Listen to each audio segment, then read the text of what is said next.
Hey guys, welcome to Neighborhood Picks. Super Bowl recap. What a great Super Bowl. Tremendous, tremendous game. You know what?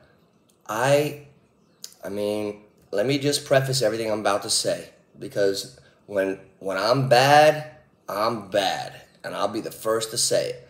That year of the Music City Miracle when Stephon Diggs caught that ball to beat the Saints when he was on Minnesota, I picked every playoff game wrong. And that was only 5 years ago, I think. Just 2017. I picked every game wrong. However, in 2022, when we launched this channel, the kid dialed in a little more. And the betting, gambling sites came back up legally. And I started to really hone in. And I swept the fucking table. Let's go over the winning bets that we talked about. Two-team teaser. I screamed it out in the beginning of the Super Bowl week when the line was 4.5 and 48.5. Two-team teaser. Bengals plus 10 over 42.5. Oh, thank you. If you didn't tease it, you never hit the over. We got over by 0.5 point. So we won the two-team teaser. Bengals plus 10 over 42.5. Bengals plus 4. They lost by 3. That covered. If you remember, I was afraid. I was literally afraid to say Bengals money line. I wouldn't say it. I did call a score at the end. At the last video, I called the score. I said like 42-39 Bengals. But I would not commit to saying Bengals money line because in my heart, I hung up. I was talking to Ryan Patterson a couple hours before the game, and he said, well, who do you like? I said, because he liked the Rams, and I knew I liked the Bengals plus the 4. It was so weird to me, and I could not say that I liked the Bengals to really win because I could see the Rams. So he said, what's your final answer? I said, well, Ryan, my final answer is I could see the Rams winning by 1, 2, or 3, and the Bengals covering. That's really how I feel, and it happened. So that was really great because 3 weeks ago, check the page, Neighborhood Picks, YouTube, all my receipts are there. 3 weeks ago, because of my fantasy season, I was looking at Cooper Kupp. I was looking at future Super Bowl MVPs when there were still 4 teams left in the tournament. It was the day before the conference championship games. And I was about to bounce to Florida, so I had to make a fucking bet 2 weeks in advance. So I'm like, you know, I've seen Matthew Stafford play 4 shitty games this year, and I had him. And out of 18, that's not bad. So I seen him play 4 shitty games, and then I looked over at Cooper Kupp's line, and all 4 of those games, he had like 9, 10, or 11 for 130, 160, 140. I was like, what the fuck? So that stuck in my mind. And now I'm going to be completely transparent here. I'm not here to do a pat on the back Tuesday. I've never won a fantasy Super Bowl. And I've had 13-0 teams. I've had tremendous teams. Then I've had terrible teams where I was like, I won the toilet bowl, you know? Never won a Super Bowl. So I want to take you back into my draft in my basement in August. Had all the fellas. All the fellas came through. We had a man-to-man draft, big table. And I didn't know I was going to have this Rams connection. And what a magical year it was for me. Like, I had Stafford and Kupp. They went to the top, and then they won the Super Bowl. My boy Kupp had the MVP. Like, it's almost amazing. But in the draft, I take Nick Chubb with my 5th or 6th overall pick.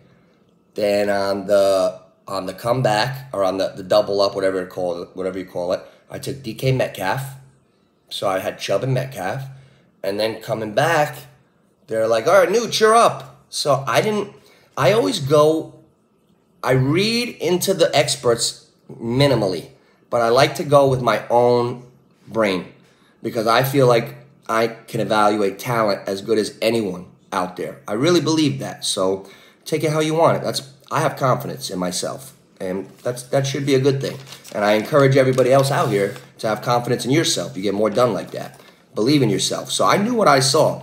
So the third round comes, and I'm looking, and I see Cooper Kupp. I see a lot of guys. There was a lot of guys left. But I said, Cooper Kupp. Simultaneously, the whole table, my entire league goes, whoa, all right. Thanks for the donation. And somebody else, I think it was my producer, T-Rich, was like, whoa, that's a reach. Everybody made fun of me. You know, you guys are watching. You're watching. You all made fun of me. And I love that one because that's a pat on the back emoji. I'm going to fucking invent the pat on the back emoji. And you're going to see this one day. You're going to see a Nucci face with a hand just going like that. That's the pat on the back emoji. Don't even try to steal my idea because I've never seen it. We need one of these. I'd be sending this to all you guys right now. All you guys. Hey, remember that day in the draft? Oh. But I drafted Cooper Kupp. Everybody thought it was ridiculously stupid. And I was like, why do they think that? Like, I really remember everything about Cooper Kupp. And every time I see him, I sit up in my chair. I'm like, whoa. Like, to me, he was the best, you know? So he just needed to be healthy. And I figured with Stafford, that's going to elevate him a little more than Goff throwing to him. So to me, it was an easy pick. But I got a lot of shit for it. But I also got the Super Bowl title for it. So that this year is always going to be very, very, very memorable for me. And for those of you guys who know my mom, she's a God-fearing woman, religious woman of faith. And when I'm by her on a Sunday and watching the games, I'm like, Ma, I need Cooper Kupp. She pulls out her God's hand, and I have this one too. She gave this to me before my last football game. In the morning before I was going, she gave me mine and hers. I put the 2 chains on, and I wore it because I was a bit nervous. We were playing Passaic, and my mother sensed it, and not my father, my mother talked to me and got me right, and she gave me her God's hand and mine that morning of my game, and then we beat the shit out of Passaic, who was a great team, and I basically played the best game of my life through 3 touchdown passes at Passaic on a frozen field, Thanksgiving with the cold, flu, whatever you want to call it. But so when Cooper Kupp finished this year, my mom always grabs her God's hand, and she always prays when watching the Rams. And he finished this year with 1,947 passing yards, and my mother was born in 1947. So that's a little divine intervention there. To me, that's like a little scary because nobody prays like my mother, and for him to finish with 1947, and the lady that probably said the most prayers for him outside of his own mother, it's just weird. It's crazy. But shout out to my mother for always having my back and supporting me. So anyway, Cooper Kupp got the MVP, and I put it in 2 weeks before. So when I got it, it was plus $1,000. Now I won like $686 that week from like $20 and $10 bets. So I think I put the 86 on Kupp to win the MVP. So I should get paid $860, not $1,000. I think it's $860. I think I put the 86 on it. See, I have FanDuel, and in Florida, FanDuel is illegal. So last year I had DraftKings. So last year when I was down here, I was allowed to sign in but just not make a bet. So when I got down here this year, I went to sign in to FanDuel, and it was like, it was like, oh, we're going to shut you down. You can't do that. I was like, whoa. I don't need to get frozen out. I just swept the Super Bowl. I don't need to get back to Jersey and get frozen, so I'm not even trying to open it. So it's like a fucking piñata. I have no idea what's about to come out. I have no clue what I won, but I got them written down, the shit I remember. Kupp for MVP, that's 860 right there. I had Stafford to get sacked over 1.5 times, Burrow over 3.5, and over 5.5 for the total game. All 3 of those hit. If you really watch my show and you would know to bet all these, because that Super Bowl predictions pinned on my fucking page with Burrow and the Bengals, I listed all these bets. Bengals 2 team teaser, plus 10, over 42.5. Bengals plus 4. Stafford to get sacked more than 1.5 times. Burrow to get sacked over 3.5. More than 5.5 sacks in the game. Kupp MVP. That's 1, 2, 3, 4, 5. That's 6 right there. What do you want from the kid? I mean, if I give you like 10 fucking winners, and some of them are 10 times the pay, like a Cooper Kupp, you put $86, you win $860. You guys, even if you did every bet I said, you should have won a lot of money. All the receivers. I didn't talk about like everything, all the other bullshit. I talked about the 4 dudes that are the best 4 receivers to ever play in a Super Bowl. Beckham, Kupp, Chase, and Higgins. People, the only reason why you might doubt me is because you don't know who the fuck T. Higgins is. If you don't, you better ask somebody. So anyway, T. Higgins, touchdown, 100 yards, leading yards guy of the game. Guess what jersey the Nooch ordered a few weeks ago? Weeks ago, T. Higgins. Guess who is the 3rd leading receiver in the NFL since week 10? Most yards. It's Cooper Kupp, Davante Adams. Guess who's number 3? T. Higgins, baby. So the Bengals, whew. So if you took over on everything, you got the over in catches on Kupp. I don't know if you got the over in catches on any of the other guys. However, if you bet all 4 receivers to score, 3 of them did. So you got plus, and if you had them all for the first and last, you got plus 900 with Beckham. And I don't know who scored the last touchdown. Kupp, 700 on that. If you did any time first and last, a couple of dollars on each. So if you're following the right way to bet and place your wagers, you will go a long way. Because we're about to get into the NBA, and that's my real sport. I'm a fucking wizard. I can't wait to start going NBA. That's my real passion. But I'm not too shabby in football either. I was a 3-sport athlete, so I can tell you about all 3 from the player's perspective to the coach's perspective to the trainer's perspective. I do it all. And I'm still active. So, what else? Receivers, TDs. Yes, yes, yes, and no. 3 out of the 4 big receivers that I was bragging about for 2 weeks scored.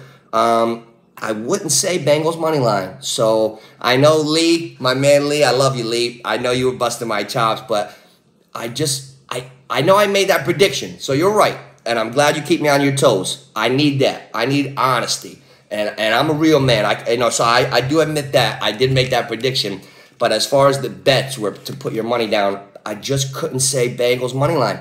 I said that I thought the Rams could win, but I liked the Bengals plus 4. It's exactly how it happened. So I feel really lucky that it worked out like that. In the game, Matthew Stafford, that throw, forget about the pass, blown calls all day. Higgins' touchdown, yeah, he grabbed Jalen Ramsey's face mask. But on that Cooper Kupp pass interference, that Bengals linebacker, he didn't hold Cooper Kupp. So did they give the championship to the Rams? But listen, man, as far as Cooper Kupp, I've been around on this earth since 1979. The only receiver I could ever remember in my life having a game, having a season, cap off the full season, be the man, make the biggest difference, then go through the playoffs, tear it up, and then be the Super Bowl MVP. It's just Jerry Rice. I mean, we're talking Jerry Rice. That's how good Cooper Kupp is. So, man, I mean, looking back at it, I would have to say Cooper Kupp was the real most valuable player of the NFL this year. It'll go down in history as Aaron Rodgers, but that's not the truth.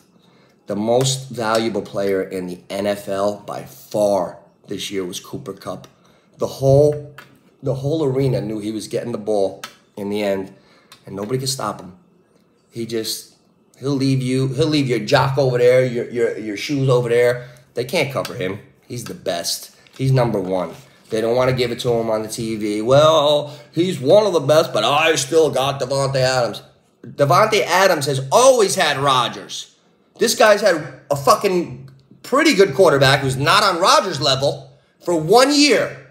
And he did this in 1 year. So don't give me that shit. Man, it was just a perfect year. I'm glad the bets won. I can't wait to start honing in on the NBA now.